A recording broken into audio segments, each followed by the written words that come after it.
আমি মিঠুন রায়, জেলা দিনাজপুর।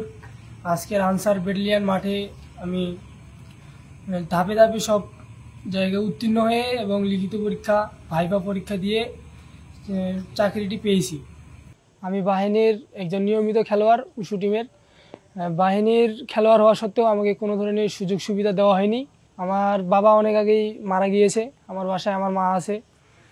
আমার ফ্যামিলির খরচ চালাতে অনেক সমস্যা হয় এবং আমার খেলাধুলার যে খরচ, এগুলো চালাইতেও আমার অনেক সমস্যা হয়। ব্যাটালিয়নের চাকরি পাওয়ার পর আমার আশা করা যায় যে আমার এই সমস্যাগুলো আমি সমাধান করতে পারবো এবং নিজেকে এবং নিজের পরিবারকে নিয়ে সুন্দরভাবে জীবনযাপন করতে পারবো। আমি চাই আমার বাহিনীকে অলিম্পিক্স এবং সাউথ এশিয়ান গেমসে রিপ্রেজেন্ট করার জন্য। বাহিনী এবং দেশের হয়ে আমি স্বর্ণপদক যেন জিততে পারি, আমি আমার সর্বোচ্চ চেষ্টা করব।